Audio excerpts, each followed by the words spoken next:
ओम शांति। आज 19 मई 2025 प्रातः मुरली। ओम शांति। बाप दादा मधुबन। मीठे बच्चे, श्रीमत ही तुमको श्रेष्ठ बनाने वाली है, इसलिए श्रीमत को भूलो मत। अपनी मन को छोड़ एक बाप की मत पर चलो। प्रश्न: पुण्य आत्मा बनने की युक्ति क्या है? उत्तर: पुण्य आत्मा बनना है तो सच्ची दिल से प्यार से एक बाप को याद करो। 2. कर्मेंद्रियों से कोई भी विकर्म ना करो। सबको रास्ता बताओ। अपनी दिल से पूछो, यह पुण्य हम कितना करते हैं? अपनी चेकिंग करो। ऐसा कोई कर्म ना हो जिसकी 100 गुना सजा खानी पड़े, तो चेकिंग करने से पुण्य आत्मा बन जाएंगे। ओम शांति। रूहानी बाप बैठ बच्चों को समझाते हैं। यह तो बच्चे को मालूम है कि अभी हम शिव बाबा की मत पर चल रहे हैं। उनकी है ऊंचते ऊंच मत। दुनिया यह नहीं जानती कि ऊंचते ऊंच शिव बाबा कैसे बच्चों को श्रेष्ठ बनाने के लिए श्रेष्ठ मत देते हैं। इस रावण राज्य में कोई भी मनुष्य मात्र मनुष्य को श्रेष्ठ मत दे नहीं सकते। तुम अभी ईश्वरीय मत वाले बनते हो। इस समय तुम बच्चों को पतित से पावन बनने के लिए ईश्वरीय मत मिल रही है। अभी तुमको पता पड़ा है, हम तो विश्व के मालिक थे। यह जो मालिक था उनको भी पता नहीं था। विश्व के मालिक फिर एकदम पतित बन जाते हैं। यह खेल बहुत अच्छी रीति बुद्धि से समझने का है। रॉन्ग राइट क्या है?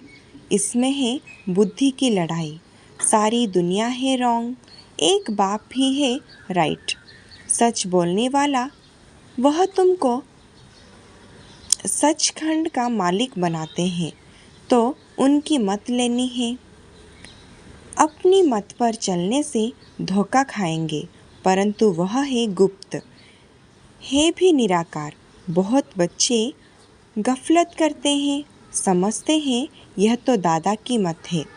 माया श्रेष्ठ मत लेने नहीं देती है। श्रीमत पर चलना चाहिए ना। बाबा आप जो कहेंगे वह हम मानेंगे ज़रूर, परंतु कोई मानते नहीं है। नंबरवार पुरुषार्थ अनुसार मत पर चलते हैं, बाकी तो अपनी मत चला लेते हैं। बाबा आए हैं श्रेष्ठ मत देते। ऐसे बाप को घड़ी घड़ी भूल जाते हैं। माया मत लेने नहीं देती। श्रीमत तो बहुत सहज है ना। दुनिया में कोई को यह समझ नहीं है कि हम तमो प्रधान हैं। मेरी मत तो मशहूर है। श्रीमत भगवत गीता। भगवान अभी कहते हैं, मैं 5000 वर्ष बाद आता हूँ। आकर भारत को श्रीमत दे श्रेष्ठ ते श्रेष्ठ बनाता हूँ। बाप तो सावधान करते हैं, बच्चे श्रीमत पर नहीं चलते। बाप रोज रोज समझाते हैं, बच्चे श्रीमत पर चलना भूलो मत। इनकी तो बात ही नहीं, उनकी बात समझो। वही इन द्वारा मत देते हैं, वही समझाते हैं। खान पान खाते नहीं, कहते हैं मैं अव्यक्ता हूँ। तुम बच्चों को श्रीमत देता हूँ, नंबरवार मत देते हैं। मुझे याद करो, कोई भी विकर्म नहीं करो। अपने दिल से पूछो कितना पाप किया है। यह तो जानते हो सबका पापों का घड़ा भरा हुआ है। इस समय सभी रॉन्ग रास्ते पर है। तुम्हें अभी बाप द्वारा राइट रास्ता मिला है।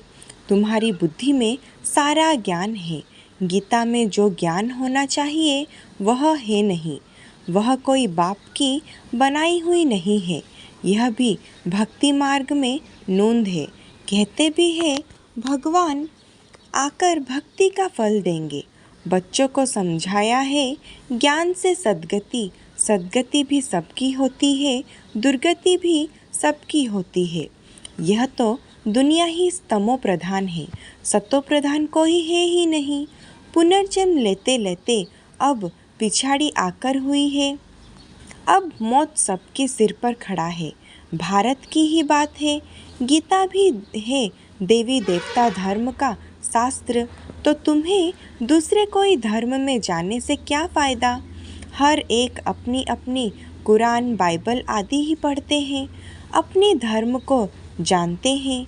एक भारतवासी ही अन्य सब धर्मों में चले जाते हैं और सब अपने अपने धर्म में पक्के हैं।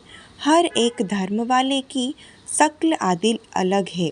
बाप स्मृति दिलाते हैं, बच्चे तुम अपने देवी देवता धर्म को भूल गए हो। तुम स्वर्ग के देवता थे। हम सो का अर्थ भारतवासियों को बाप ने सुनाया है, बाकी हम आत्मा सो परमात्मा नहीं है। यह बातें तो भक्ति मार्ग के गुरु लोगों ने बनाई है। गुरु भी करोड़ों होंगे। स्त्री को पति के लिए कहते हैं कि यह तुम्हारा गुरु ईश्वर है, जबकि पति ही ईश्वर है। फिर है भगवान, हे राम क्यों कहती हो सबको। मनुष्य की बुद्धि बिल्कुल ही पत्थर बन गई है। यह खुद भी कहते हैं हम भी ऐसे थे। कहाँ वैकुंठ का मालिक श्री कृष्ण, कहाँ फिर उनको गांव का छोरा कह दिया है। श्याम सुंदर कहते हैं, अर्थ थोड़े ही समझते हैं। अभी बाप ने तुमको समझाया है, जो नंबर वर सुंदर वही नंबर लास्ट तमो प्रधान श्याम बना है। तुम समझते हो हम सुंदर थे फिर श्याम बने हैं, 84 का चक्र लगाए। अभी शाम से सुंदर बनने के लिए बाप एक ही दवाई देते हैं कि मुझे याद करो। तुम्हारी आत्मा पतित से पावन जाएगी। तुम्हारे जन्म जन्मांतर के पाप नाश हो जाएंगे। तुम जानते हो जब से रावण आया है तुम गिरते गिरते पाप आत्मा बन गए हो। यह है ही पाप आत्माओं की दुनिया, एक भी सुंदर नहीं। बाप बिगर सुंदर कोई बना ना सके। तुम आए हो स्वर्गवासी सुंदर बनने, अभी नर्कवासी श्याम है, क्योंकि काम चिता पर जड़ काले बने हैं। बाप कहते हैं काम महाशत्रु है, इन पर जो जीत पाएंगे वही जगत जीत बनेंगे। नंबर वन है काम, उनको ही पतित कहा जाता है। क्रोधी को पतित नहीं कहेंगे। बुलाते भी हैं कि आकर पतित से पावन बनाओ। तो अब बाप आए हैं, कहते हैं यह अंतिम जन्म पावन बनो। जैसे रात के बाद दिन, दिन के बाद रात होती है, वैसे संगम युग के बाद फिर सतयुग आना है, चक्र फिरना है। बाकी और कोई आकाश में अथवा पाताल में दुनिया है ही नहीं। सृष्टि तो यही है, सतयुग त्रेता यहाँ ही है। झाड़ भी एक ही है और कोई हो ही नहीं सकता। यह सब गोपड़े हैं जो कहते हैं अनेक दुनियाएं हैं। बाप कहते हैं यह सब है भक्ति मार्ग की बातें। अब बाप सत्यवाद सुनाते हैं। अब अपने अंदर देखो, हम कहाँ तक श्रीमत पर चल सतो प्रधान अर्थात पुण्य आत्मा बन रहे हैं। सतो प्रधान को पुण्य आत्मा, तमो प्रधान को पाप आत्मा कहा जाता है। विकार में जाना पाप है। बाप कहते हैं अब पवित्र बनो। मेरे बने हो तो मेरी श्रीमत पर चलना है। मुख्य बात है कोई पाप नहीं करो। नंबर वन पाप है विकार में जाना। फिर और भी पाप बहुत होते हैं। चोरी चकारी ठगी आदि बहुत करते हैं। फिर बहुतों को गवर्नमेंट पकड़ती भी है। अब बाप बच्चों को कहते हैं तुम अपने दिल से पूछो हम कोई पाप तो नहीं करते हैं। ऐसे मत समझो हमने चोरी की व रिश्ते खाई तो यह बाबा तो जाननहार है, सब जानते हैं। नहीं, जानी जाननहार का अर्थ कोई यह नहीं है। अच्छा कोई ना चोरी की, बाप जानेंगे फिर क्या। जो चोरी की उसका दंड 100 गुना हो ही जाएगा। बहुत बहुत सजा खाएंगे, पद भी भ्रष्ट हो जाएगा। बाप समझाते हैं ऐसे अगर काम करेंगे तो दंड भोगना पड़ेगा। कोई ईश्वर का बच्चा बनकर फिर चोरी करता, शिव बाबा जिससे इतना वर्षा मिलता है, अनेक उनके भंडारे से चोरी करता, यह तो बहुत बड़ा पाप है। कोई कोई में चोरी की आदत होती है, उनको जेल वर्ड कहा जाता है।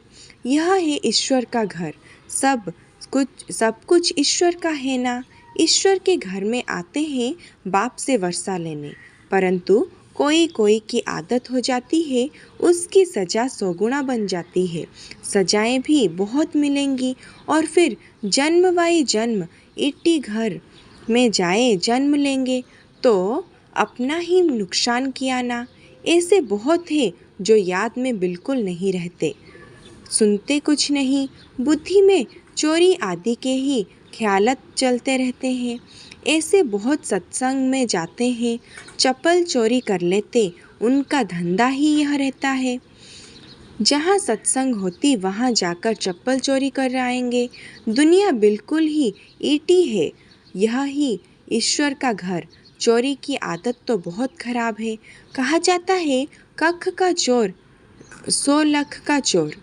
अपने अंदर से पूछना चाहिए, हम कितना पुण्य आत्मा बने हैं, कितना बाप को याद करते हैं, कितना हम स्वदर्शन चक्रधारी बनते हैं, कितना समय ईश्वरीय सर्विस में रहते हैं, कितना पाप करते जा रहे हैं। अपना पोतेमल रोज देखो, कितना पुण्य किया, कितना योग में रहा, कितने को रास्ता बताया। धंधा आदि तो भले करो, तुम कर्मयोगी हो, कर्म तो भले करो। बाबा यह बेजज बनाते रहते हैं। अच्छे अच्छे लोगों को इस पर समझाओ। इस महाभारत लड़ाई द्वारा ही स्वर्ग के गेटर्स खुल रहे हैं। श्री कृष्ण के चित्र में नीचे लिखते पड़ी फर्स्ट क्लास है, परंतु बच्चे अभी इतना विशाल बुद्धि नहीं हुए हैं। थोड़ा ही धन मिलता है तो नाचने लग पड़ते हैं। कोई को जास्ती धन होता है तो समझते हैं हमारे जैसा कोई नहीं होगा।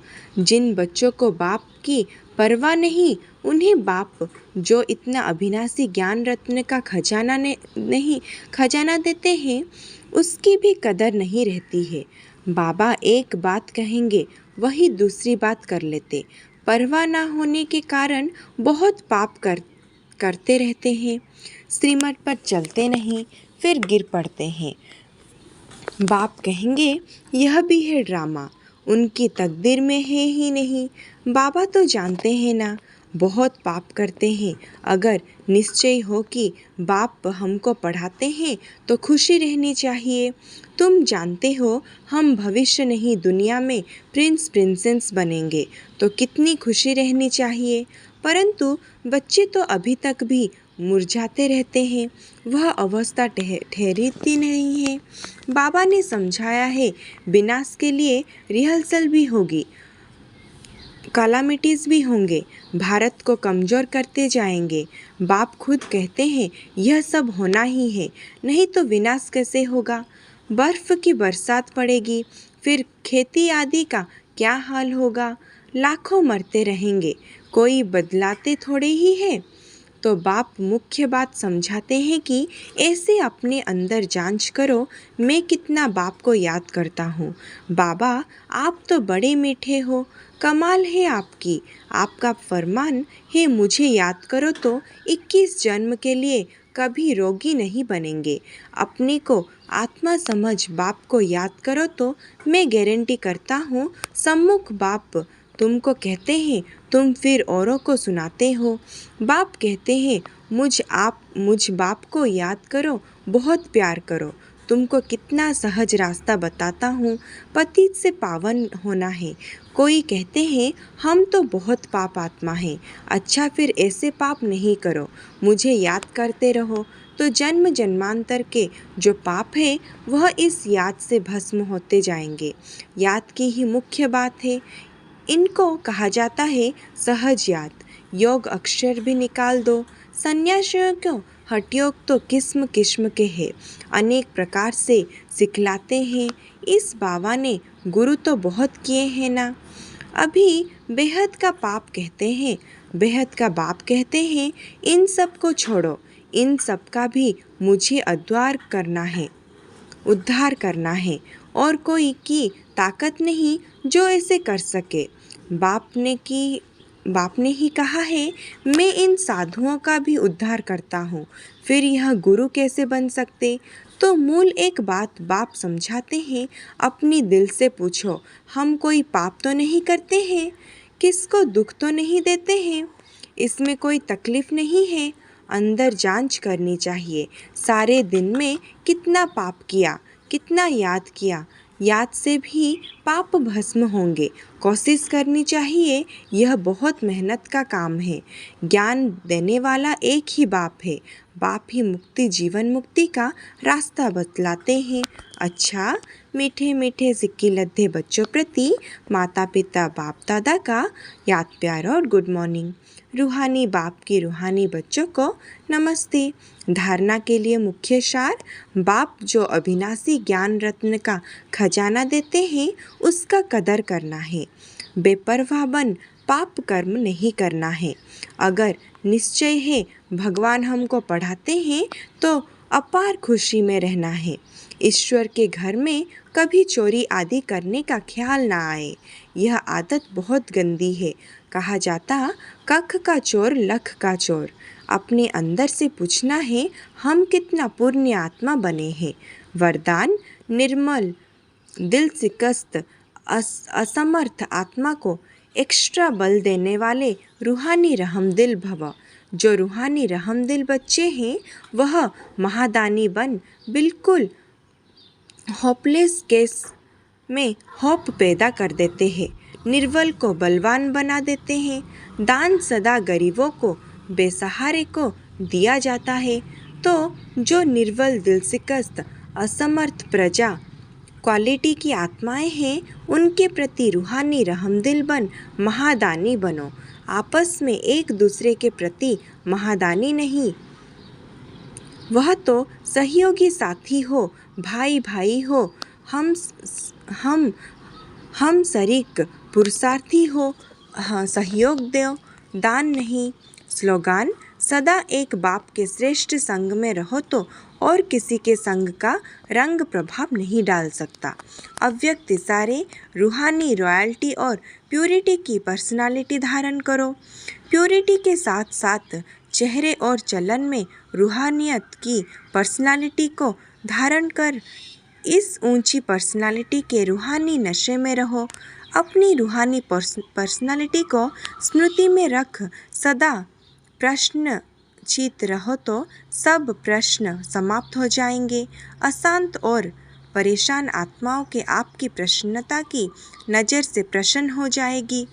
अच्छा, ओम शांति।